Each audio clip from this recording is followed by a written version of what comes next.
Hoy, tindira, huwag ka nga pakialamira dyan.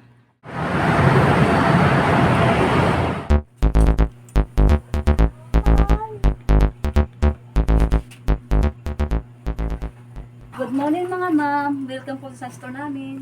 Good morning, Miss. Titingin-tingin lang muna kami ng anak ko dito. Okay ma'am, marami po tayong damit dito na pwedeng pagpilian dyan. Yung anak ko lang kasi ang bibili kasi may nakita kasi siya sa mga barkada niya. May mga bago kasi silang mga damit. Yung anak ko lang yung wala. Ma'am, sigurado ako, nagtatrabaho na po ang anak ninyo. Sa ngayon, wala pang gana magtrabaho ang anak ko. Ako pa rin yung bumubuhay sa kanya sa pamamagitan ng paglalabandera. Ma'am, pasensya na po kasi nakikimarites tuloy ako sa buhay ninyo. Okay lang yun, buti ka nga, masipag ka sa trabaho mo. Napakaswerte ng iyong magulang. Opo, kasi matatanda na po sila. Kaya bilang ganti, ako naman po ang maghahanap buhay para po sa kanila. Anay, may napili na akong damit. Ito oh, 999. Naku po anak, napakamahal naman ito. Hindi ko kakayanin ang presyo. Miss, meron naman kaming damit na kasing ganda niyan. Pero mas mura, 199 pesos lang.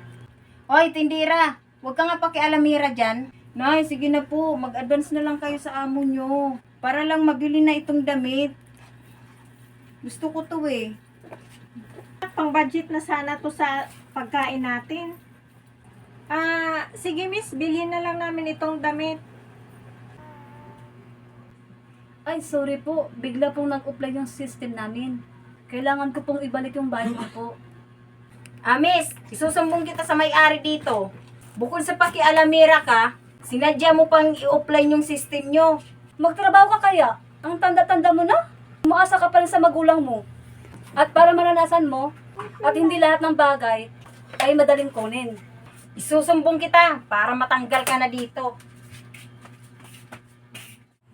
Miss Love, kaya kita pinatawag kasi may customer complaint ka.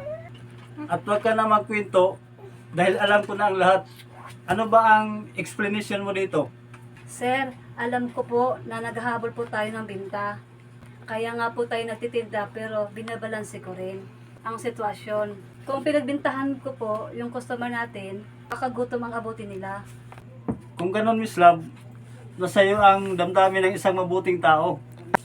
At umpisa sa araw na to, ikaw na ang bagong store manager. Congrats Miss Love. Ang pagninegosyo ay hindi lang para makabinta, kundi para din makatulong.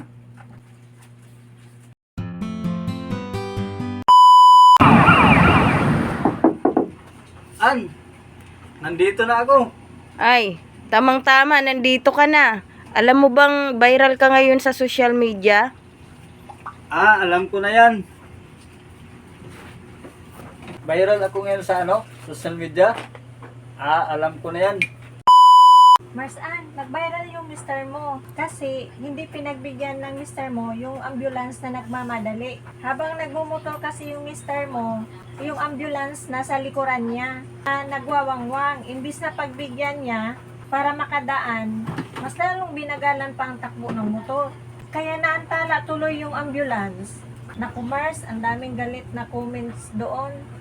Baka pati ikaw maboli. Ano ba yung mister ko? Ano ba yung ginawa niya? Mamaya nga, tanungin ko nga siya. Bakit niya nagawa yun?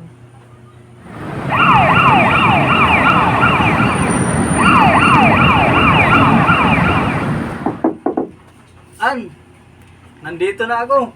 Ay, tamang-tama, nandito ka na. Alam mo bang viral ka ngayon sa social media? Alam ko na yan. Viral ako ngayon sa social media. Alam ko na yan. Yung ambulance na binuli ko kanina. Paano ba naman? Wangwang ng wangwang sa likuran ko habang ako'y nagmumotor.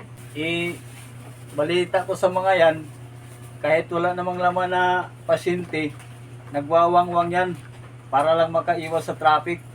Tayo pa pinagluluko ng mga yan. Vic, masamang balita. Yung pinsan mo kasi si Thor, inatake kanina. Ha? Si Insan? Yung kababata ko? Bakit? Anong nangyari? Inatake ng high blood. Ang sabi ng doktor, dead on arrival daw. Nawalan na kasi ng buhay habang nasa biyahe na siya. Nawalan kasi ng buhay habang nasa ambulance. Ha?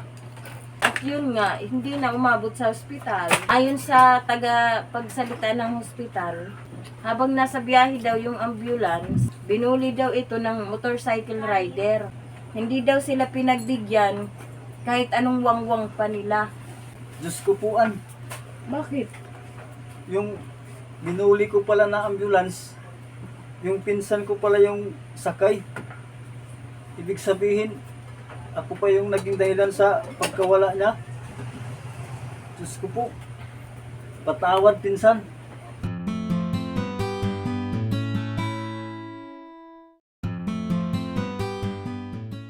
Mars Ann, nag-viral yung mister mo. Naku, ano bang ginawa ng mister ko? An, nandito na ako. Ay,